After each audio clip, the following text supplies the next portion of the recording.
우리가 마주하는 정부의 수많은 조치들, 겉으로 보기엔 다 비슷비슷해 보이죠? 그런데 사실 법적으로는 완전히 다른 두 개의 얼굴을 가지고 있다는 사실 알고 계셨나요?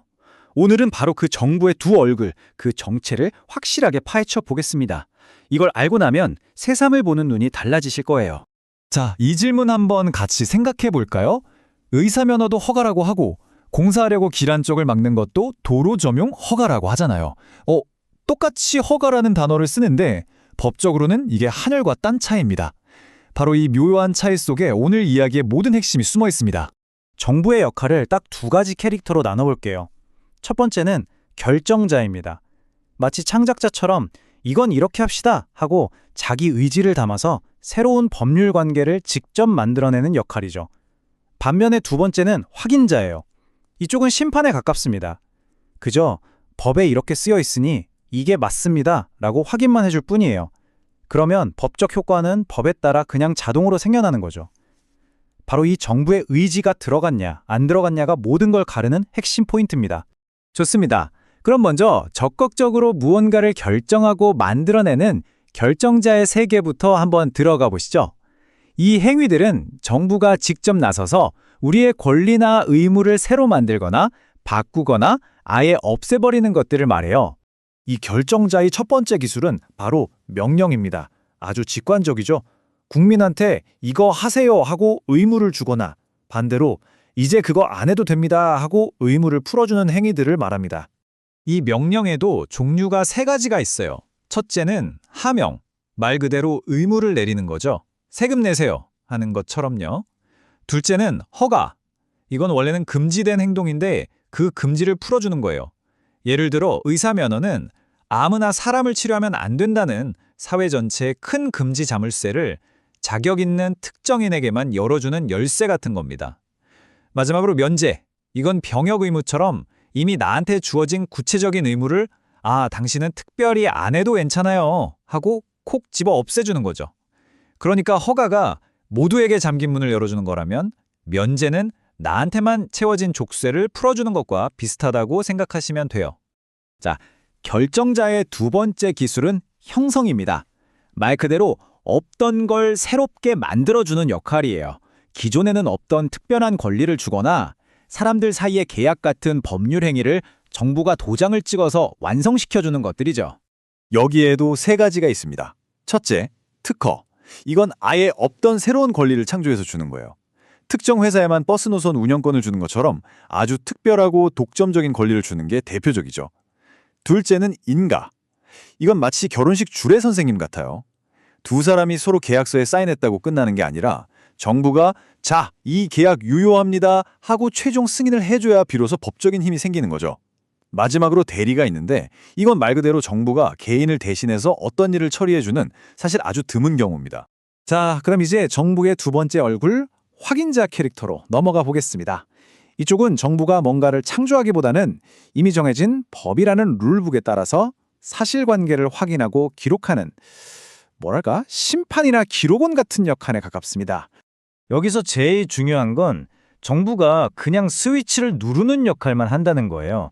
정부가 네, 이 사실이 맞습니다 하고 확인 버튼을 딱 누르면 법이라는 거대한 기계가 알아서 정해진 결과를 짠 하고 만들어내는 거죠. 그러니까 정부의 의지가 아니라 이미 다 설계되어 있는 법의 로직에 따라서 모든 일이 자동으로 일어난다고 보시면 됩니다. 이 확인자의 행동에는 네 가지가 있는데요. 확인은 시험 합격자 발표처럼 애매하거나 다툼이 있는 사실을 공적으로 이게 맞다 하고 확정해 주는 거고요. 공증은 운전면허증 발급처럼 특정 사실이 있다는 걸 증명하고 기록해 주는 겁니다. 통지는 세금 내라고 고지서 보내는 것처럼 그냥 어떤 사실을 알려주는 행위, 그리고 수리는 우리가 제출한 서류를 네, 잘 받았습니다 하고 접수해서 법적 효력이 생기게 만드는 걸 말해요. 자, 그런데 말이죠. 여기서 이 모든 개념을 한 번에 뒤흔들어 버리는 아주 흥미로운 반전이 기다리고 있습니다. 우리가 지금까지 배운 이론과 현실이 얼마나 다른지, 그리고 이름만 보고 판단하는 게 얼마나 위험한지 지금부터 똑똑히 보여드릴게요. 이 표 한번 집중해서 봐주세요. 이게 바로 오늘 내용의 하이라이트입니다. 첫 번째 줄, 도로 점용 허가. 이름은 분명히 허가라고 쓰여 있죠? 근데 한번 생각해 보세요. 이건 모든 사람에게 금지된 걸 풀어준 게 아니라 특정인에게 그 도로를 배타적으로 쓸 수 있는 새로운 권리를 만들어준 거잖아요. 그러니까 본질은 특허인 거죠. 두 번째, 토지 거래 허가도 마찬가지예요. 개인들끼리 계약한 걸 정부가 오케이 사인을 내줘서 그 계약을 완송시켜주는 거니까 이건 인가에 훨씬 가깝습니다. 이름만 보고 판단했다가는 완전히 잘못 이해하게 되는 거예요.